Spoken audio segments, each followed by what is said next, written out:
ਦਰਸ਼ਕੋ break ਤੋਂ ਬਾਅਦ ਤੁਹਾਡਾ ਸਭ ਨੂੰ ਆਪਾਂ ਸਭ ਨੂੰ ਜੀਆਂ ਕਹਿੰਦੇ ਆ ਔਰ ਗੱਲਬਾਤ ਕਰਨ ਜਾ ਰਹੇ ਹਾਂ ਇਸ ਸੈਗਮੈਂਟ ਦੇ ਐਂਡ ਦੇ ਵਿੱਚ ਕਿ ਦੁਨੀਆ ਵਿੱਚ ਜਿਹੜੀ ਹੈਗੀ ਹੈ ਸਿੱਖ ਕੌਮ ਦੀ ਮਹੱਤਤਾ ਜਿਹੜੀ ਹੈ ਇੰਪੋਰਟੈਂਸ ਜਿਹੜੀ ਹੈਗੀ ਹੈ ਕਿਸੇ ਨਾ ਕਿਸੇ ਪਾਸਿਓਂ ਸਾਹਮਣੇ ਆ ਰਹੀ ਹੈ ਸਿੱਖ ਕੌਮ ਦੀ। ਔਰ ਡਾਲਸ ਸਥਿਤ ਨੈਸ਼ਨਲ ਜਿਹੜੇ ਫੁੱਟਬਾਲ ਲੀਗ ਦੀ ਟੀਮ ਜਿਸ ਨੂੰ ਕਾਊਬॉयਜ਼ ਕਿਹਾ ਜਾਂਦਾ, ਉਹਨਾਂ ਨੇ ਇਸ ਵਰੇ ਦੇ ਥੀਮ ਵਿਚਲੇ ਪੋਸਟਰ ਵਿੱਚ ਸਿੱਖ ਜਰਨੈਲ ਸਰਦਾਰ ਹਰੀ ਸਿੰਘ ਨਲੂਆ ਦੀ ਜਿਹੜੀ ਹੈ ਤਸਵੀਰ ਹੈ ਉਹ ਲਗਾਈ ਹੈ। ਔਰ ਇਸ ਤੋਂ ਇਲਾਵਾ ਟੀਮ ਦੇ ਜਿਹੜੇ ਖਿਡਾਰੀਆਂ ਵੱਲੋਂ ਪਾਈਆਂ ਗਈਆਂ ਹੁੱਡੀਆਂ ਤੇ ਵੀ ਸਰਦਾਰ ਹਰੀ ਸਿੰਘ ਨਲੂਆ ਦੀ ਜਿਹੜੀ ਤਸਵੀਰ ਹੈ। ਸੋ ਇਸ ਸਿੱਖ ਕੌਮ ਲਈ ਬੜੇ ਹੀ ਮਾਣ ਤੇ ਜਿਹੜੇ ਹੈ ਫਖਰ ਵਾਲੀ ਉਹ ਗੱਲ ਹੈ। ਸੋ ਇਸ ਬਾਰੇ ਆਪਾਂ ਗੱਲਬਾਤ ਕਰਨ ਜਾ ਰਹੇ ਹਾਂ ਔਰ ਨਾਲੇ ਜਿਹੜੇ ਤੁਹਾਡੇ ਲਾਈਵ ਮੈਸੇਜ ਨੇ ਉਹ ਵੀ ਆਪਾਂ ਇੰਟਰਟੇਨ ਕਰਾਂਗੇ। ਸੋ ਅਸੀਂ ਚਾਹਾਂਗੇ ਕਿ ਤੁਸੀਂ ਇਸੇ ਤਰ੍ਹਾਂ ਬਣੇ ਰਹਿਣਾ। ਦੇਖਣ ਸੁਣਨ ਲਈ ਲਿਖਣ ਲਈ ਤੁਹਾਡਾ ਸਭ ਦਾ ਬਹੁਤ ਬਹੁਤ ਧੰਨਵਾਦ ਜੀ। ਡਾਕਟਰ ਸਾਹਿਬ ਕੀ ਵਿਚਾਰਾਂ ਨੇ? ਦੇਖੋ, ਜਿਨ੍ਹਾਂ ਦੇ ਨਾਲ ਸਾਡੀ ਲੀਡਰਸ਼ਿਪ ਨੇ 47 'ਚ ਆਪਣੀ ਕਿਸਮਤ ਜੋੜੀ, ਉਹਨਾਂ ਨੇ ਤਾਂ ਸਾਨੂੰ ਇੱਕੋ ਹੀ ਪੈਨ ਦੀ ਸਟ੍ਰੋਕ ਨਾਲ ਹਿੰਦੂ ਬਣਾ ਦਿੱਤਾ। ਆਰਟੀਕਲ 25(b) ਭਾਰਤੀ ਕਨਸਟੀਟਿਊਸ਼ਨ ਦਾ ਸਾਨੂੰ ਹਿੰਦੂ ਗਰਦਾਨਦਾ ਹੈ। ਔਰ ਇਹਨਾਂ 75 ਸਾਲਾਂ 'ਚ ਉਹਨਾਂ ਨੇ ਇੱਕ ਤੋਂ ਬਾਅਦ ਇੱਕ ਸਿੱਖ ਨਸਲਕੁਸ਼ੀ ਦੇ ਏਜੰਡੇ ਨੂੰ ਇੰਪਲੀਮੈਂਟ ਕਰਦਿਆਂ ਸਾਨੂੰ ਉਸ ਲੈਵਲ 'ਤੇ ਲਿਆ ਕੇ ਖੜਾ ਕਰ ਦਿੱਤਾ ਹੈ ਜਿੱਥੇ ਕਿ ਸਿੱਖ ਦਾ ਮਤਲਬ ਅਲਗਾਵਵਾਦੀ, ਉਗਰਵਾਦੀ, ਆਤੰਕਵਾਦੀ ਬਣਾਇਆ। ਔਰ ਉਹਨਾਂ ਦੀਆਂ ਇਤਿਹਾਸ ਦੀਆਂ ਕਿਤਾਬਾਂ 'ਚੋਂ ਜਿਹੜਾ ਕਿ ਪਹਿਲਾਂ ਹੀ 47 ਤੋਂ ਬਾਅਦ ਈਵਨ ਕਾਂਗਰਸ ਰੂਲ ਵੇਲੇ ਵੀ ਜਦੋਂ ਗੁਰੂ ਗੋਬਿੰਦ ਸਿੰਘ ਸਾਹਿਬ ਨੂੰ ਡਿਸਕਸ ਕਰਦੇ ਸੀ ਤੇ ਸ਼ਿਵਾਜੀ ਮਰਾਠਾ ਔਰ ਮਹਾਰਾਣਾ ਪ੍ਰਤਾਪ ਵਾਲੀ ਕੈਟਾਗਰੀ 'ਚ, ਤੇ ਜਦੋਂ ਗੁਰੂ ਨਾਨਕ ਸਾਹਿਬ ਨੂੰ ਡਿਸਕਸ ਕਰਦੇ ਸੀ ਭਗਤੀ ਲਹਿਰ ਦੇ ਥੱਲੇ ਉਹੀ ਰਾਮਾਨੁਜ, ਰਾਮਾਨੰਦ ਔਰ ਭਗਤ ਕਬੀਰ, ਉਹਦੀ ਕੰਟੀਨਿਊਟੀ ਐਜ਼ ਇਫ ਕਿ ਇਹ ਕੋਈ ਅੱਡ ਹੋਂਦ ਵਾਲਾ ਨਹੀਂ ਹੈ। ਔਰ ਜਦੋਂ ਤੱਕ ਇਹਨਾਂ ਨੇ ਉਹ ਸੀਰੀਅਲ ਬਣਾਉਣ ਔਰ ਬੰਬੇ ਇੰਡਸਟਰੀ ਦਾ ਦੂਸਰਾ ਸ਼ੁਰੂ ਹੋਇਆ, ਮਹਾਰਾਜਾ ਰਣਜੀਤ ਸਿੰਘ ਨੂੰ ਵੀ ਹਿੰਦੁਸਤਾਨ ਦਾ ਮਹਾਨ ਰਾਜਾ ਦੱਸਣ ਲੱਗ ਗਏ। ਹਾਲਾਂਕਿ ਮਹਾਰਾਜਾ ਰਣਜੀਤ ਸਿੰਘ ਦੇ ਸਿੱਖ ਰਾਜ ਦਾ ਕੋਈ ਭਾਰਤ ਜਾਂ ਹਿੰਦੁਸਤਾਨ ਨਾਲ ਕੋਈ ਤਾਲੁਕ ਨਹੀਂ ਸੀ। ਰਾਦਰ ਹਿੰਦੁਸਤਾਨ ਜਿਹਨੂੰ ਕਿਹਾ ਜਾਂਦਾ ਸੀ ਇਹ ਪੂਰਬੀਆਂ ਨੂੰ, ਇਹਨਾਂ ਨੇ ਤਾਂ ਉਸ ਰਾਜ ਨੂੰ ਅੰਗਰੇਜ਼ਾਂ ਦੇ ਪੇਟੇ ਪੈਣ 'ਚ ਮੋਹਰੀ ਰੋਲ ਅਦਾ ਕੀਤਾ। ਜਦੋਂ ਸ਼ਾਹ ਮੁਹੰਮਦ ਨੇ ਕਿਹਾ ਕਿ ਜੰਗ ਹਿੰਦ ਪੰਜਾਬ ਦਾ ਹੋਣ ਲੱਗਾ, ਦੋਵੇਂ ਪਾਤਸ਼ਾਹੀ ਫੌਜਾਂ ਪਾ ਰਹੀਆਂ ਨੇ, ਅੱਜ ਹੋਵੇ ਸਰਕਾਰ ਤਾਂ ਮੁੱਲ ਪਾਵੇ ਜਿਹੜੀਆਂ ਖਾਲਸੇ ਨੇ ਤੇਗਾਂ ਮਾਰੀਆਂ ਨੇ। ਹਿੰਦੁਸਤਾਨ ਇਹ ਪੂਰਬੀ ਦੱਖਣੀ ਜੀ। ਹੁਣ ਜੋ ਹਾਲ RSS ਦੇ ਥੱਲੇ ਈਵਨ ਸ਼੍ਰੋਮਣੀ ਕਮੇਟੀ ਦੀਆਂ ਪਬਲੀਕੇਸ਼ਨ 'ਚ ਵੀ ਤੁਹਾਨੂੰ ਜਿਹੜਾ ਸਿੱਖ ਪ੍ਰਾਈਡ ਹੈ ਉਹ ਕਿਤੇ ਦੇਖਣ ਨੂੰ ਨਹੀਂ ਮਿਲਦਾ। ਜੇ ਵਿਰਲੀਆਂ ਟਾਵੀਆਂ ਕੋਈ ਫਿਲਮ ਕਦੇ ਆ ਜਾਂਦੀ ਹੈ ਅਸੀਂ ਵੀ ਉਨੇ ਪਲਾਂ ਲਈ ਖੁਸ਼ ਹੋ ਜਾਂਦੇ, ਜਿਵੇਂ ਲਾਸਟ ਮਸਤਾਨੇ ਫਿਲਮ ਦੇ ਵਿੱਚ। ਹਾਲਾਂਕਿ ਉਹਦੇ 'ਚ ਹਿਸਟਰੀ ਦਾ ਪਾਰਟ ਤਾਂ 1.5 ਮਿੰਟ ਹੀ ਹੈ ਜਿਹੜਾ ਜ਼ਕਰੀਆ ਖਾਨ ਔਰ ਨਾਦਰ ਸ਼ਾਹ ਦਾ ਡਾਇਲੌਗ ਹੈ, ਪਰ ਉਹਨੇ ਫਖਰ ਦਿੱਤਾ ਕਿ ਭਾਈ ਕਿਵੇਂ ਜਿਨ੍ਹਾਂ ਨੂੰ ਜਿਹੜਾ ਦੁਨੀਆ ਨੂੰ ਲੁੱਟ ਕੇ ਜਾ ਰਿਹਾ ਸੀ ਉਹਨੂੰ ਸਿੱਖਾਂ ਨੇ ਲੁੱਟਿਆ, ਔਰ ਕਿਸ ਕਿਸਮ ਦੇ ਸਖਤ ਜਾਨ ਔਰ ਉਸ ਮੁਲਕ ਦੀ ਅਜ਼ਮਤ ਨੂੰ ਬਚਾਉਣ ਵਾਲੇ ਲੋਕ ਸੀ। ਇੰਨੀਆਂ ਸਾਡੀਆਂ ਪ੍ਰਾਈਡ ਮੂਮੈਂਟਸ ਹੁੰਦੀਆਂ ਨੇ। ਬਾਕੀ ਤਾਂ ਹਾਲਾਤ ਉੱਥੋਂ ਦੇ ਸਿਸਟਮ 'ਚ ਤਾਂ ਜਸਵੰਤ ਸਿੰਘ ਖਾਲੜਾ ਤੇ ਜੇ ਬਾਇਓਪਿਕ ਬਣਦੀ ਹੈ 95 ਕੱਟ ਲੱਗਦੇ ਨੇ, ਰਿਲੀਜ਼ ਫੇਰ ਨਹੀਂ ਹੋਣ। ਸੋ ਇਸ ਸਭ ਦੇ ਬਾਵਜੂਦ ਜਦੋਂ ਤੁਸੀਂ ਇਹ ਕਿਹਾ ਕਿ ਭਾਈ ਸਿੱਖੀ ਦੀ ਤਾਕਤ, ਕਿਉਂਕਿ ਪੰਥ ਦੇ ਉੱਤੇ ਗੁਰੂ ਦਾ ਹੱਥ ਹੈ, ਗੁਰੂ ਦਾ ਇਕਰਾਰਨਾਮਾ ਹੈ ਪੰਥ ਦੇ ਨਾਲ, ਪੰਥ ਖਾਲਸਾ ਖੇਤੀ ਮੇਰੀ, ਹੌਂ ਸੰਭਾਲ ਕਰੋ ਤਿਸ ਕੇਰੀ। ਸੋ ਇੰਨੀ ਨੈਗੇਟਿਵਿਟੀ ਜਾਂ ਇੰਨੇ ਜਿਹੜਾ ਸਾਨੂੰ ਦਬਾਉਣ ਦੇ ਬਾਵਜੂਦ ਦੁਨੀਆ ਭਰ ਜੇ ਸਿੱਖ ਪਹੁੰਚ ਗਏ, ਸਾਡੇ ਗੁਰਦੁਆਰੇ ਉਹਨਾਂ ਦੀ ਇੱਕ ਆਪਣੀ ਯੂਨੀਕ ਹੋਂਦ ਹੀ ਨਹੀਂ ਸੇਵਾ। ਕੋਵਿਡ-19 ਨੇ ਸਾਨੂੰ ਸੌਫਟ ਪਾਵਰ ਦੇ ਤੌਰ 'ਤੇ ਲਿਆ ਕੇ ਖੜਾ ਕੀਤਾ। Ukraine Russia crisis, United States ਜਿਹੜੀ ਅੱਜ ਵੀ ਜਿਹੜੀ ਹੈ ਉਹ ਉੱਥੇ ਸਰਵ ਕਰ ਰਹੀ ਹੈ ਔਰ ਉਹਨੂੰ UN ਲੈਵਲ ਦੇ ਉੱਤੇ ਰੈਕਗਨੀਸ਼ਨ ਵੀ ਮਿਲੀ ਔਰ ਉਹਨਾਂ ਦੇ ਈਵਨ ਮੈਂਬਰ ਪਾਰਲੀਮੈਂਟ ਔਰ ਦੂਸਰੇ ਉਹ ਵੀ ਰੈਕਗਨਾਈਜ਼ ਕਰਦੇ ਨੇ। ਫਿਰ ਉੱਥੇ ਹਿਸਟਰੀ ਨੂੰ, ਸਿੱਖਾਂ ਦੀ ਹਿਸਟਰੀ ਨੂੰ ਭਾਰਤ ਦੇ ਵਿੱਚ ਕਲੱਬ ਕਰਕੇ ਭਾਵੇਂ ਉਹਨਾਂ ਨੇ ਸਾਰਾ ਗੜੀ ਦਾ ਸੀਰੀਅਲ ਬਣਾਇਆ ਜਾਂ ਦੂਜਾ ਬਣਾਇਆ, ਉਹਨੂੰ ਖਾਣ ਦੀ ਕੋਸ਼ਿਸ਼ ਸੀ।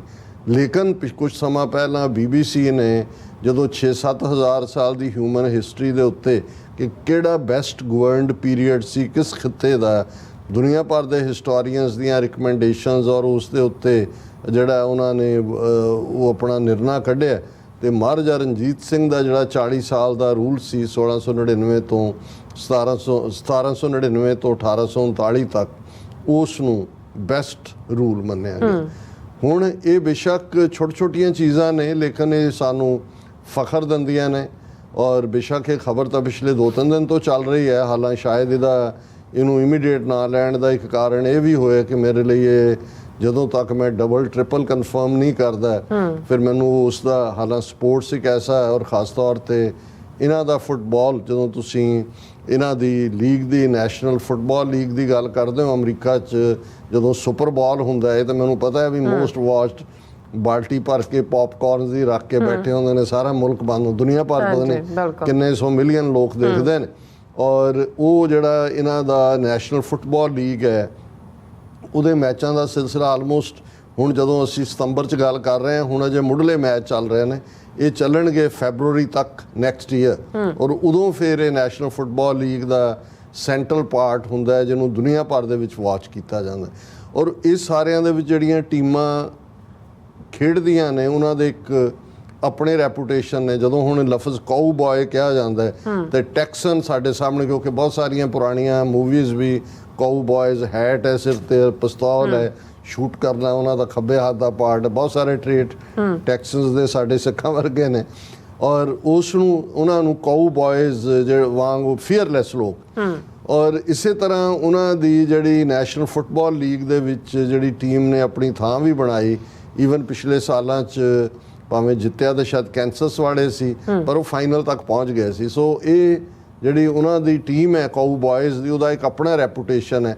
ਤੇ ਜਿਹੜੇ ਫੈਨ ਹੁੰਦੇ ਨੇ, ਔਰ ਮੈਨੂੰ ਯਾਦ ਹੈ ਵੀ ਮੈਂ 90s ਜਦੋਂ ਟਰੈਵਲ ਕਰਨਾ ਸ਼ੁਰੂ ਕੀਤਾ, ਕਿਸੇ ਦੇ ਉਹ ਮਾਈਕਲ ਜਾਰਡਨ, ਉਹ ਬਾਸਕਟਬਾਲ ਵਾਲੇ ਦੀ ਵੱਡੇ ਵੱਡੇ ਫੋਟੋਆਂ ਲੱਗੀਆਂ ਹੁੰਦੀਆਂ ਸੀ। ਅਸੀਂ ਇਮੈਜਿਨ ਨਹੀਂ ਕਰ ਸਕਦੇ ਕਿ ਵੀ ਇਹਨਾਂ ਦੇ ਜਿਹੜੇ ਫੈਨ ਨੇ ਪਲੇਅਰਸ ਦੇ ਜਾਂ ਇਹਨਾਂ ਟੀਮਾਂ ਦੇ, ਉਹ ਕਿਸ ਹੱਦ ਤੱਕ ਮਰਨ ਮਰਾਣ ਤੱਕ ਜਾਂਦੇ ਨੇ। ਔਰ ਇਹੀ ਕਾਰਨ ਹੈ ਕਈ ਵਾਰੀ ਇਹਨਾਂ ਦੇ ਮੈਚਾਂ 'ਚ ਵੀ ਬਹੁਤ ਵਾਇਲੈਂਸ ਹੋ ਜਾਂਦੀ ਹੈ, ਕੌਣ ਜਿੱਤਿਆ ਕੌਣ ਹਾਰਿਆ, ਕਿੰਨਾ ਐਡੋਰਨ ਕਰਦੇ ਨੇ ਉਹਨਾਂ ਨੂੰ, ਕਿੰਨਾ ਓਨ ਕਰਦੇ ਨੇ। ਸੋ ਉਹਨਾਂ ਦੀ ਇੱਕ ਇੱਕ ਚੀਜ਼, ਜਿਹੜਾ ਕੋਈ ਪਲੇਅਰ ਜਾਂਦਾ ਹੈ ਉਸ ਦੀ ਜਿਸ ਕਿਸਮ ਦੀ ਉਹਨੇ ਹੁੱਡੀ ਪਾਈ, ਜਰਸੀ ਪਾਈ, ਉਹ ਦੂਜਾ ਉਹਦੀ ਮਾਰਕੀਟਿੰਗ, ਉਹਦੇ ਤੇ millions of dollars the trade ਹੁੰਦੀ ਹੈ, ਜਰਸੀਆਂ ਦੂਜੇ ਤੀਜੀਆਂ ਬਣਦੀਆਂ ਨੇ। ਸੋ ਜਿਹੜੀ ਖਬਰ ਨੇ ਪਿਛਲੇ 2-3 ਦਿਨ ਤੋਂ ਸਿੱਖ ਹਲਕਿਆਂ 'ਚ ਤਾਂ ਛਾਈ ਹੋਈ ਸੀ, ਉਹ ਕਿ ਭਾਈ ਜਿਹੜੀ ਉਹਨਾਂ ਦੀ ਮੇਨ ਕਾਊ ਬॉय ਟੀਮ ਹੈ ਔਰ ਉਹਨਾਂ ਦੀ ਜਿਹੜੀ ਕਾਊ ਬॉय ਟੀਮ ਹੈ, ਉਹਨਾਂ ਦਾ ਥੀਮ ਫॉर ਦਾ ਈਅਰ ਹੁੰਦਾ ਕਿ ਵੀ ਇਸ ਸਾਲ ਦਾ ਥੀਮ ਕੀ ਹੈ। ਉਹ ਕੌਣ ਡਿਸਾਈਡ ਕਰਦਾ? ਉਹਨਾਂ ਦੇ ਕੋਚ, ਉਹਨਾਂ ਦੀ, ਕਿਉਂਕਿ ਇਹ ਬਹੁਤ ਵੱਡਾ, ਜਦੋਂ ਅਸੀਂ ਇਹ ਫੁੱਟਬਾਲ ਲੀਗ ਜਾਂ ਦੂਜੀ ਗੱਲ ਕਰਦੇ ਹਾਂ ਤਾਂ we are talking about billions of dollars. ਇਹਦੇ 'ਚ ਬਹੁਤ ਕੁਛ ਇਨਵੋਲਵ ਹੁੰਦਾ, ਪ੍ਰੋਫੈਸ਼ਨਲ ਪਲੇਅਰ ਔਰ ਕਈ ਕੁਛ ਇਹਦਾ ਨਾਲ ਜੁੜਿਆ ਹੁੰਦਾ। ਪਰ ਉਹਨਾਂ ਨੇ ਇਸ ਸਾਲ ਦਾ ਜਿਹੜਾ ਥੀਮ ਲੈਟਿਨ ਜ਼ਬਾਨ 'ਚ, ਕਿਉਂਕਿ ਬਹੁਤ ਸਾਰੀਆਂ ਚੀਜ਼ਾਂ ਈਵਨ ਮੈਡੀਕਲ ਇਨਸਿਗਨੀਆ ਅੱਜ ਵੀ ਲੈਟਿਨ ਯੂਜ਼ ਹੁੰਦਾ ਹੈ, ਔਰ ਲੈਟਿਨ ਦੇ ਵਿੱਚ ਉਹਨਾਂ ਨੇ ਇਸ ਥੀਮ ਨੂੰ ਕਿਹਾ ਕਾਰਪੇ ਓਮਨੀਆ। ਇਹ ਲੈਟਿਨ ਜ਼ਬਾਨ ਦਾ ਲਫ਼ਜ਼ ਹੈ ਔਰ ਕਾਰਪੇ ਓਮਨੀਆ ਦਾ ਮਤਲਬ ਹੈ, ਜਦੋਂ ਤੁਸੀਂ ਉਹਦਾ ਟਰਾਂਸਲੇਸ਼ਨ ਦੇਖਦੇ ਹੋ, ਸੀਜ਼ ਐਵਰੀਥਿੰਗ, ਹਰ ਚੀਜ਼ ਨੂੰ ਜੋ ਹੈ ਉਸ ਨੂੰ ਜਿੱਤੋ। ਹੁਣ ਇਸ ਦੇ ਉੱਤੇ ਹਾਲਾਂ ਮੇਰੇ ਕੋਲ ਹੁਣ ਵਕਤ ਨਹੀਂ ਹੈ ਔਰ ਮੈਂ ਡਾਲਸ ਕਾਊ ਬॉयਜ਼ ਦੇ ਵੈਬਸਾਈਟ ਤੋਂ ਹੀ ਇਹ ਕੱਢਿਆ ਸੀ ਕਿ ਵੀ ਜਿਹੜੇ ਉਹਨਾਂ ਦਾ ਕੋਚ ਹੈ ਮਾਈਕ ਮੈਕਾਰਥੀ, ਉਹਨੇ ਇਹ ਕਿਹਾ ਵੀ ਅਸੀਂ ਇਹ ਕਿਉਂ ਥੀਮ ਰੱਖਿਆ। ਉਹਨਾਂ ਨੇ ਕਿਹਾ ਕਿ ਦਿਸ ਕਾਰਪੇ ਓਮਨੀਆ ਮੀਨਸ ਸੀਜ਼ ਐਵਰੀਥਿੰਗ। ਇਹ ਸਾਡੀ ਟੀਮ ਦਾ ਮੋਟੋ ਹੈ, ਜਿਹੜੀ ਜਰਨੀ ਅਹੈਡ ਹੈ। ਔਰ ਉਹਨਾਂ ਨੇ ਕਿਹਾ ਕਿ ਵੀ ਇਹ ਜਿਹੜਾ ਹੈ ਸਾਰਾ ਹੀ, ਕਿ ਉਹਨੇ ਕਿਹਾ ਜੀ ਥੀਮਸ ਬਹੁਤ ਇੰਪੋਰਟੈਂਟ ਹੁੰਦੇ ਨੇ, ਇਹ ਥੋੜ੍ਹਾ ਜਿਹਾ ਡਿਫਰੈਂਟ ਹੈ। ਅਸੀਂ ਇਹ ਸਟੇਟ ਕਰਨਾ ਚਾਹੁੰਦੇ ਹਾਂ ਕਿ ਵੀ ਤੁਹਾਡੀ ਫੁੱਟਬਾਲ ਟੀਮ, ਉਹ ਜਿੱਥੇ ਵੀ ਨੇ, their progression towards winning a championship. Sees everything ਦਾ ਮਤਲਬ ਹੈ ਇਹ ਮੈਚ ਜਿੱਤੇ ਚਲੇ ਜਾਓ, ਕਿਤੇ ਨਾ ਰੁਕੋ, ਫਾਈਨਲੀ ਆਪਣਾ ਜਿਹੜਾ ਝੰਡਾ ਗੱਡੋ। ਉਹਨੇ ਕਿਹਾ ਜੀ ਅਸੀਂ ਇਸ ਥੀਮ ਨੂੰ ਲੈ ਕੇ ਚੱਲੇ ਕਿ I think it's very very difficult to win a super ball in this league. There is no question about it. That is proven each and every year. But sustaining success, I think personally, in my experience, is a big challenge. That is why we are looking at this season. ਉਹਨੇ ਕਿਹਾ ਜੀ ਸਾਡਾ aim high ਹੋਣਾ ਚਾਹੀਦਾ, ਇਹ ਸਾਡਾ unique theme ਹੈ ਔਰ ਇਹ ਜਿਹੜਾ ਅਸੀਂ ਇਹ ਕਹਿਣਾ ਚਾਹੁੰਦੇ ਹਾਂ ਕਿ ਵੀ ਇਸ ਦੇ ਉੱਤੇ ਅਸੀਂ ਤੁਰਦਿਆਂ ਹੋਇਆਂ ਜਿਹੜਾ ਹਰ ਚੈਲੰਜ ਨੂੰ I am gonna take all of us to get to where we want to go. We play for each other, we play for our family. ਔਰ ਇਹਨੇ ਈਵਨ ਇਸ ਥੀਮ ਜਿਹੜੇ ਪਲੇਅਰਸ ਨੇ ਉਹਨਾਂ ਦੀਆਂ ਫੈਮਲੀਜ਼ ਨੂੰ ਵੀ ਟੁਗੈਦਰ ਕੀਤਾ ਔਰ ਉਹ ਸਾਰੇ ਦੇ ਵਿੱਚ ਜਿਹੜਾ ਉਹਨਾਂ ਨੇ ਪੋਸਟਰ ਰਿਲੀਜ਼ ਕੀਤਾ। ਔਰ ਜਿਹੜਾ ਫਖਰ ਵਾਲੀ ਗੱਲ ਮੈਂ ਕਹੀ ਹੈ ਕਿ ਭਾਈ ਇਹਦੇ ਬਾਵਜੂਦ ਕਿ ਇੰਡੀਅਨ ਸਟੇਟ ਸਾਨੂੰ ਦਹਿਸ਼ਤਗਰਦੀ ਦੇ ਖਾਤੇ 'ਚ ਪਾਏ, ਉਸ ਦੇ ਜਿਹੜਾ ਉਹਨਾਂ ਦਾ ਪੋਸਟਰ ਉਹਨਾਂ ਦੇ ਲੱਗਾ ਲੋਕਰ ਦੇ ਉੱਪਰ ਜਾ ਕੇ, ਉਸ ਦੇ ਵਿੱਚ ਜਨਰਲ ਹਰੀ ਸਿੰਘ ਨਲੂਆ ਦੀ ਤਸਵੀਰ, ਔਰ ਉਸ ਤਸਵੀਰ 'ਚ ਵੀ ਪੂਰਾ ਉਹਨਾਂ ਦਾ ਖਾਲਸਾਈ ਬਾਣਾ, ਸੂਤੀ ਹੋਈ 3 ਫੁੱਟੀ ਸ੍ਰੀ ਸਾਹਿਬ, ਮਿਆਨ, ਗਾਤਰੇ, ਕਟਾਰ ਵੀ ਜਿਵੇਂ ਇੱਕ ਹੈਂਡ ਹੈਲਡ ਵੈਪਨ ਹੁੰਦਾ ਤੁਸੀਂ ਜੂਝਦੇ ਹੋ। ਔਰ ਇਹ ਇਸ ਪੋਸਟਰ ਨੇ ਚਾਰੇ ਪਾਸੇ ਧੁੰਮਾਂ ਪਾਈਆਂ। ਫਿਰ ਕੱਲਾ ਇਹੀ ਨਹੀਂ ਵੀ ਉਹਨਾਂ ਦੇ ਪੋਸਟਰ 'ਚ ਹੈ, ਰਾਦਰ ਫਿਰ ਜਿਹੜੀਆਂ ਪਲੇਅਰਸ ਹੁੱਡੀਜ਼ ਪਾ ਕੇ ਖੇਡਦੇ ਨੇ ਉਹਨਾਂ ਦੇ ਉੱਤੇ, ਕਿਉਂਕਿ ਇਹ ਥੀਮ ਪੋਸਟਰ ਹੈ, ਔਰ ਇਸ ਦੇ ਉੱਤੇ ਸਾਡੇ ਵੀਰ ਹਰਜਿੰਦਰ ਸਿੰਘ ਹੋਰਾਂ ਨੇ ਟਵੀਟ ਵੀ ਕੀਤਾ ਸੀ ਕਿ national football league Dallas Cowboys are wearing hoodies with emblem of famous Sikh general Hari Singh Nalwa. ਫਿਰ ਉਹਨਾਂ ਨੇ ਵੇਰਵਾ ਦਿੱਤਾ ਕਿ ਸਰਦਾਰ Nalwa was commander in chief of Khalsa Fauj, the army of Sikh empire of Maharaja Ranjit Singh.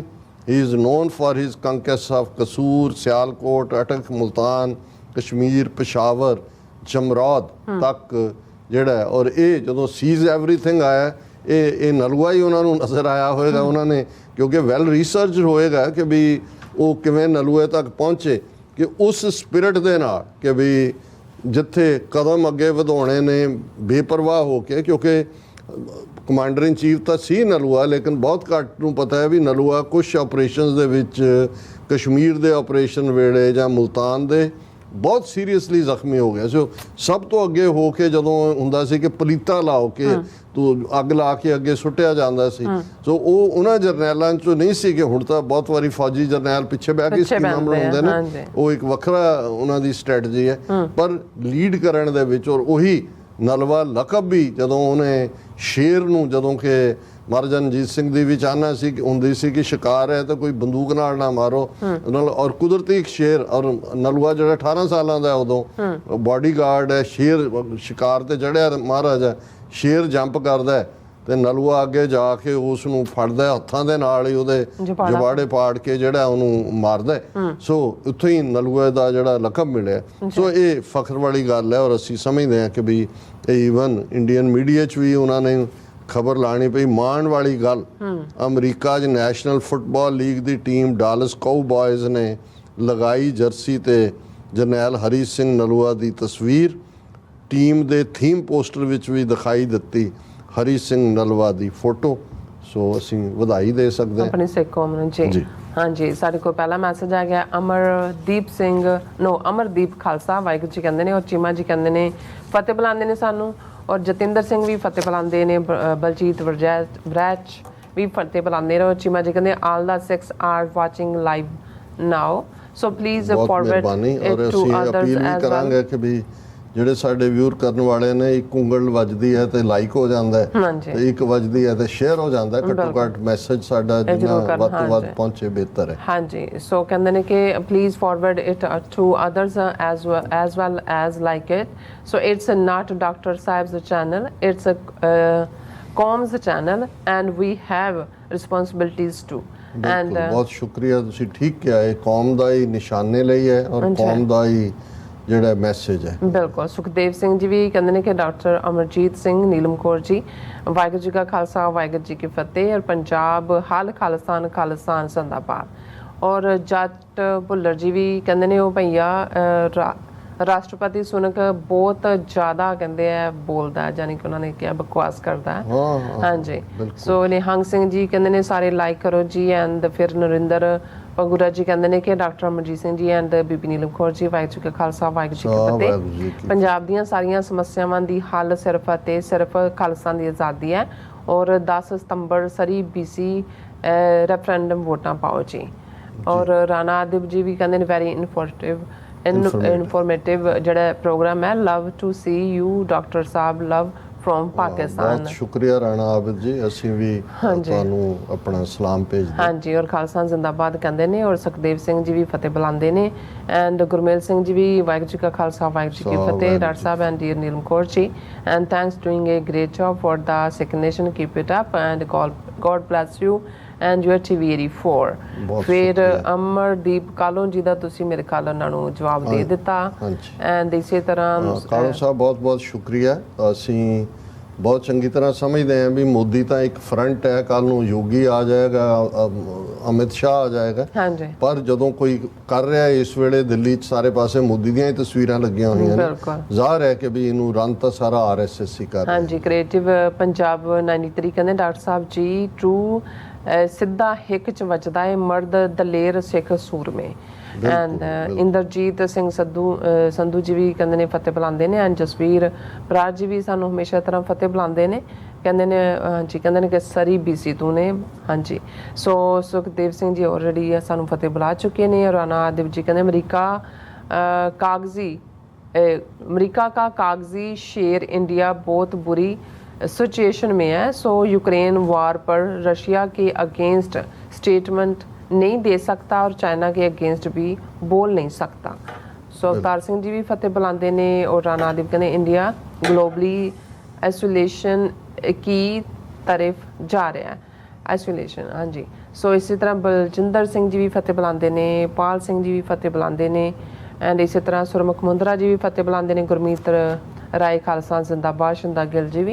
And Satnam Singh ji Khalsa जिंदाबाद कहते हैं। ਹੁਣ ਮੇਰਾ ਖਿਆਲ ਹੈ ਵੀ ਮੈਂ ਵਕਤ ਵੱਲ ਦੇਖ ਰਿਹਾ ਸੀ, ਇਹ ਵੀ ਦੱਸ ਦਈਏ ਬੇਸ਼ੱਕ ਐਡ ਸਾਡੇ ਪ੍ਰੋਗਰਾਮ 'ਚ ਚੱਲ ਰਹੀ ਹੈ ਅੱਛਾ ਕਿ ਪਰਸੋਂ ਸੰਡੇ ਗੁਰੂ ਗ੍ਰੰਥ ਸਾਹਿਬ ਦੀ ਆਦ ਬੀੜ ਦੇ ਪ੍ਰਕਾਸ਼ ਦੀ ਯਾਦ ਨੂੰ ਸਮਰਪਿਤ ਗੁਰਦੁਆਰਾ ਰਿਚਮੰਡ ਹਿੱਲ ਵੱਲੋਂ ਨਗਰ ਕੀਰਤਨ ਕੱਢਿਆ ਜਾ ਰਿਹਾ ਹੈ। ਅੱਛਾ 10 ਵਜੇ ਦੇ ਕਰੀਬ ਉਹਨਾਂ ਦਾ ਟਾਈਮ ਹੈ ਔਰ TV 84 ਦੇ ਉੱਤੇ ਵੀ ਉਸ ਨੂੰ ਕਵਰ ਕੀਤਾ ਜਾਏਗਾ। ਔਰ 12 ਵਜੇ ਦਾ ਟਾਈਮ ਹੈ। ਹਾਂ ਉਹ ਤਾਂ ਬਾਹਰ 'ਚ ਹੁੰਦਾ ਨਾ ਜੀ ਬਾਹਰ, ਲੇਕਿਨ ਇਹ ਹੈ ਵੀ ਪਹਿਲਾਂ ਗੁਰਦੁਆਰਾ ਸਾਹਿਬ 'ਚ ਦੀਵਾਨ ਸਜਦਾ ਹੈ। ਅੱਛਾ ਔਰ ਉਹਦੇ 'ਚ ਅਸੀਂ ਸ਼ਮੂਲੀਅਤ ਦੀ ਵੀ ਅਪੀਲ ਕਰਦੇ ਹਾਂ। ਔਰ ਫੇਸਬੁੱਕ ਤੇ ਅੱਜ ਕੋਈ ਬਹੁਤੇ ਮੈਸੇजेस ਨਹੀਂ ਕਿਉਂਕਿ ਬਲੌਕ ਹੀ ਹੈ ਬਹੁਤ ਪਾਸਿਓਂ, ਪਰ ਹਰਜਿੰਦਰ ਮਾਲ, ਦਵਿੰਦਰ ਸੰਧੂ, ਗੁਰਸਿੱਖ ਢਿੱਲੋਂ, ਟੋਨੀ ਢੀਂਡਸਾ, ਸੋਹਣ ਸਿੰਘ ਮਾਲ, ਹਰਿੰਦਰ ਮਾਹੀ, ਰਿੰਕੂ ਚਾਲ, ਰਾਜਵਿੰਦਰ ਸਿੰਘ, ਇਹਨਾਂ ਦੇ ਮੈਸੇजेस ਨੇ।